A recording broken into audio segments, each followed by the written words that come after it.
y justamente para hablar de este tema de las pensiones, pero también de otras dos iniciativas complicadas, delicadas, de impacto grave.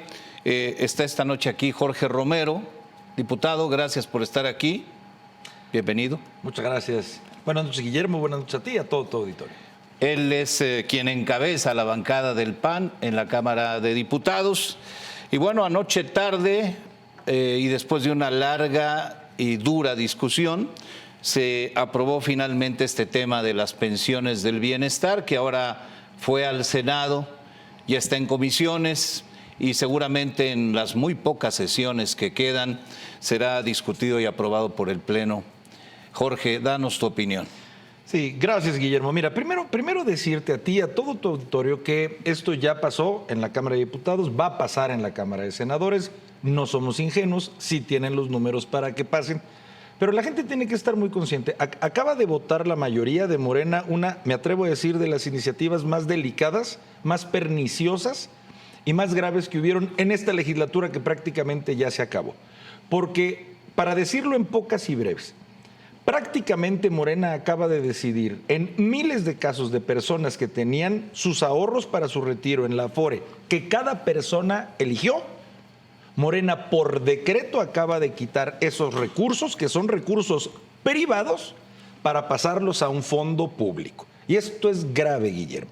Nosotros en el PAN y en toda la oposición lo vemos como lo que es. Esto fue una confiscación de bienes.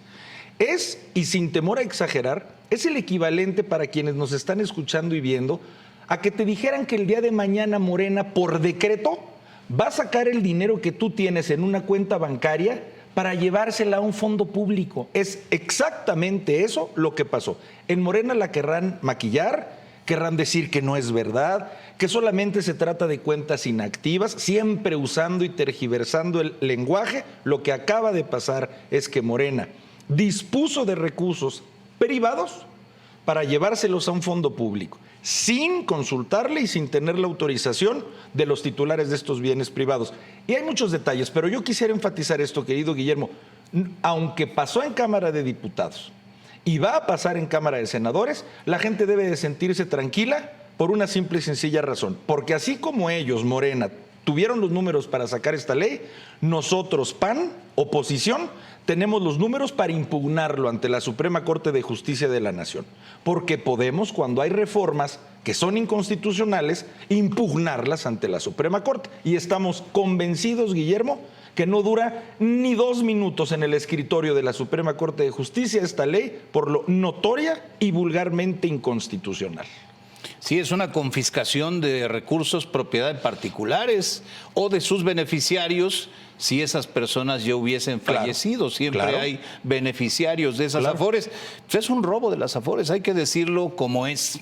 Se va a impugnar ante la Corte y seguramente la Corte otorgará positivamente, favorablemente esta acción de inconstitucionalidad.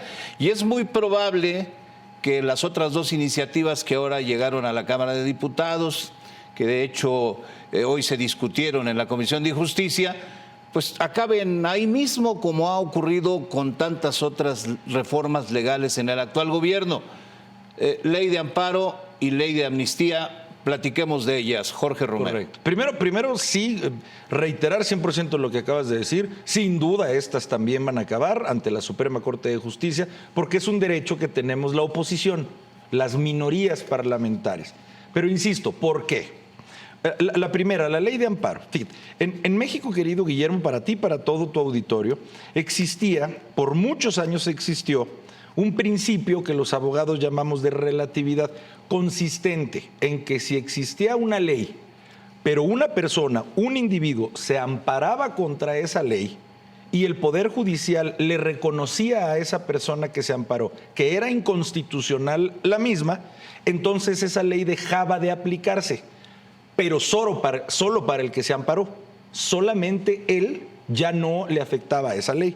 En el 2011 hubo una reforma muy importante en donde se determinó, a ver, si un juez ya consideró que una ley es inconstitucional, pues lo es para todos, no solamente para el que se amparó. Es absurdo que una ley sea constitucional para unos e inconstitucional para otros porque se ampararon. Entonces, en el 2011 se logró que cuando un juez declaraba una ley inconstitucional tuviera efectos generales. Bueno, lo que está haciendo, pretendiendo y que mañana va a consumir Morena es regresarnos al esquema de antes del 2011, en donde un juez pueda decretar una ley como inconstitucional, pero solo para el que se amparó.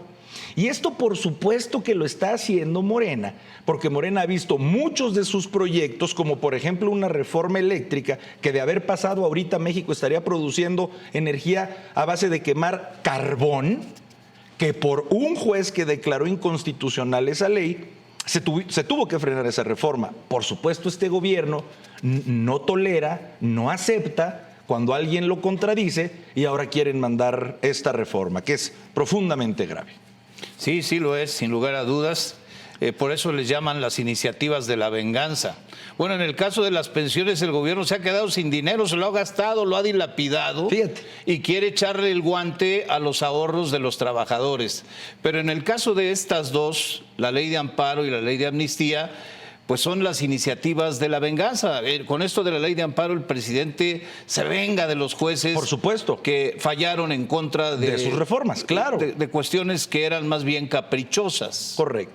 La de amnistía. Y si me permites hablar con esa sierra Morena, casi con broche de oro, en obvio sarcasmo de mi parte.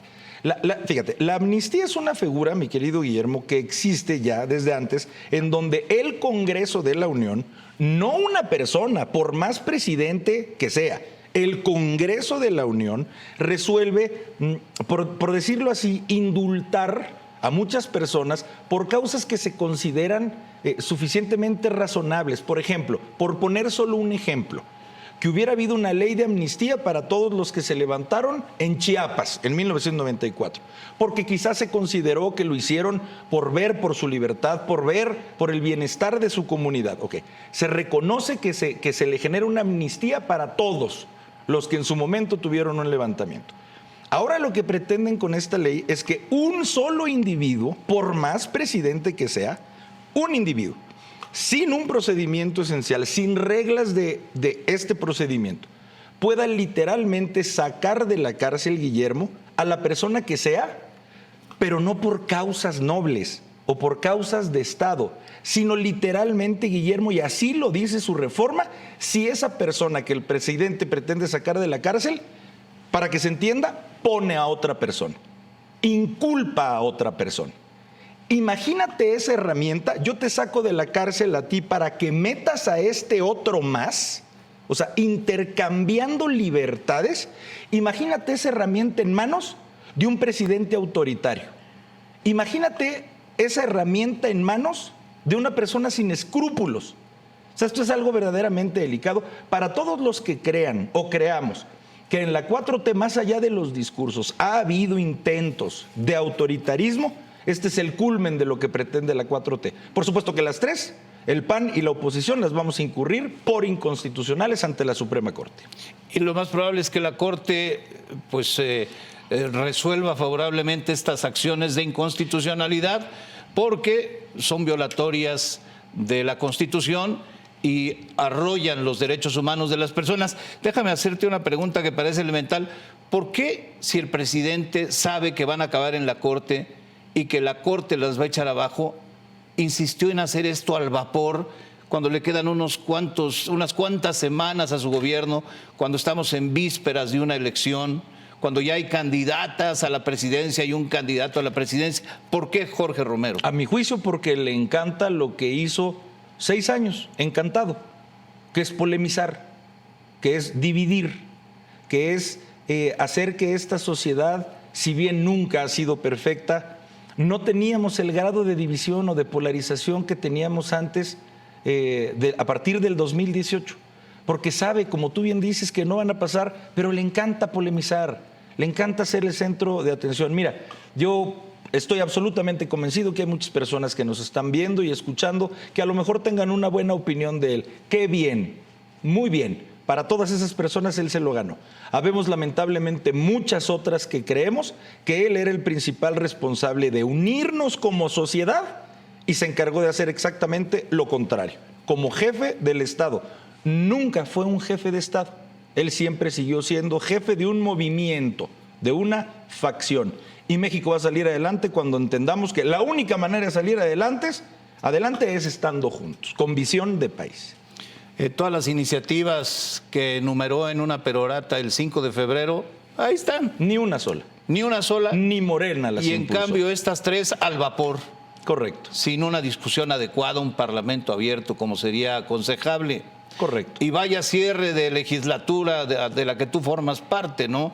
Quedan pues ya muy pocos días, se clausurará el periodo ordinario y con él terminará su trabajo esta legislatura y lo termina así, pues por el efecto de Morena. Mira, como bien dices, mandando en febrero un paquete de 20 iniciativas de reforma constitucional que ni ellos, Guillermo, quisieron impulsar. Que muchos incluso lo consideran o lo leen como el testamento para su candidata, ¿no? Como su instructivo, por así decirlo, para los que creen que ella va a ganar. Segundo, seguramente tampoco avanzaron porque sabían que había dentro de ese paquete iniciativas absolutamente insensatas y que al ser una reforma constitucional sin la oposición no iban a pasar. Hacen esto porque saben que tienen la mayoría simple para sacar leyes, entonces hacen lo que hicieron 6 años, usan y abusan de su mayoría, se imponen sin escuchar los demás argumentos y entonces, como nunca antes en la historia, nos vamos como la legislatura con productos y reformas más impugnados en la historia de México ante la Suprema Corte de Justicia. Eso es lo que pasa cuando una mayoría no escucha, cuando se impone y cuando plancha a las minorías. Las minorías, con nuestros derechos constitucionales, pues evidentemente impugnamos ante el Poder Judicial. Eso es lo que pasa cuando a la mayoría no le interesa dialogar ni acordar. Pues sí. Con esto nos quedamos. Diputado Jorge Romero, líder de la fracción del PAN en la Cámara de Diputados, gracias por estar aquí. Al contrario, Guillermo, buenas noches a ti y a todo tu auditorio. Buenas noches, que te vaya muy bien.